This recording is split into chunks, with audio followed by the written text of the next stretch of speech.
السلام علیکم ورحمۃ اللہ وبرکاتہ۔ انتہائی محترم سامعین، رمضان المبارک میں تقوی اختیار کرنا اور روزوں کو تقوی کے ساتھ گزارنا انتہائی ضروری امر ہے۔ تقوی کہتے کسے ہیں؟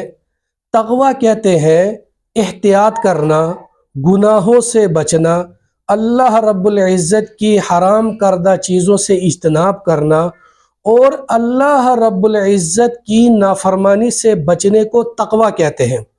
اور یہ تقوی ہی ہے جس کی وجہ سے انسان کے باطنی مراتب طے ہوتے ہیں اور وہ درجہ بدرجہ اللہ رب العزت کے قریب ہوتا ہے۔ اور یہ تقوی اتنا ضروری ہے کہ اللہ رب العزت خود مشق کروا رہے ہیں، طریقہ بتا رہے ہیں کہ کیسے آدمی متقی بن سکتا ہے، کیسے تقوی دار بن سکتا ہے۔ چنانچہ رمضان کے مہینے میں حکم ہے کہ حلال چیزوں سے بھی اجتناب کرے۔ صبح صادق سے لے کر غروب آفتاب تک حلال چیزوں سے بھی انسان بچا رہے، تاکہ اس کا اثر یہ ہو کہ اللہ رب العزت کا ڈر، اللہ رب العزت کا خوف انسان کے دل میں پیدا ہو۔ جب رمضان کا مہینہ گزر جائے تو پھر اس کے بعد وہ اللہ تعالیٰ کی حرام کردہ چیزوں سے بھی بچا رہے۔ اس کا یہ فائدہ ہے، اسی لیے قرآن میں ہے یا ایھا الذین آمنوا کتب علیکم الصیام کما کتب علی الذین من قبلکم لعلکم تتقون۔ اے ایمان والو، ہم نے تم پر روزے فرض کیے گئے ہیں جیسے کہ پہلے لوگوں پر فرض کیے گئے تھے، تاکہ تم پرہیزگار بن سکو، متقی بن سکو۔ جتنا انسان کے اندر تقوی ہوگا، جتنا انسان متقی ہوگا، اس کے اعمال کا وزن بھی بڑھ جائے گا۔ یعنی اعمال عدد کے اعتبار سے تو زیادہ ہو، لیکن عدد کے اعتبار سے کم ہو اور تقوی زیادہ ہو تو پھر اس کے اعمال زیادہ عدد والے سے بڑھ جائیں گے۔ اور ہمارے اکابرین کے تو تقوی کے ایسے ایسے واقعات ہیں کہ انسان دنگ رہ جائے۔ چنانچہ امام ابو حنیفہ رحمۃ اللہ علیہ کو خلیفہ وقت نے کہا کہ آپ قاضی القضاء بنے، چیف جسٹس بنے۔ انہوں نے معذرت کی اور کہا کہ میں اس کام کے لائق نہیں۔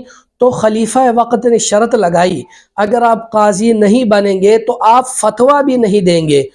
تو انہوں نے یہ حامی بھر لی کہ قاضی بننے سے اچھا ہے کہ میں یہ ان کی بات کو قبول کر لوں۔ وہ گھر آئے، بیٹی نے مسئلہ پوچھا تو کہنے لگے بیٹی میں کول دے چکا ہوں، اپنے بھائی سے مسئلہ پوچھو۔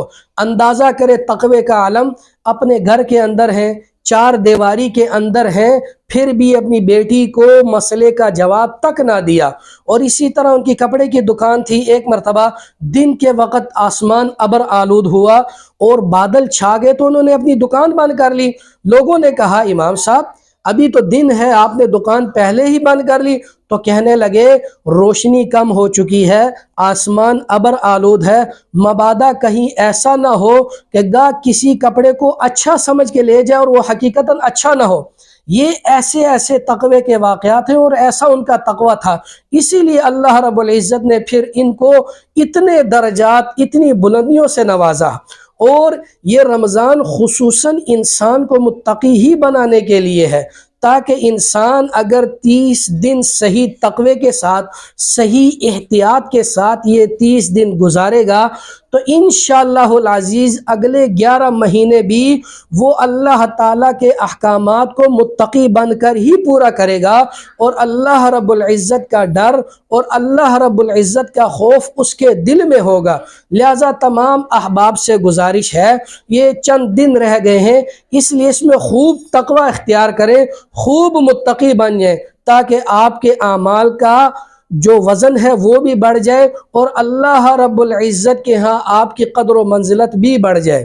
وآخر دعوانا ان الحمد للہ رب العالمین۔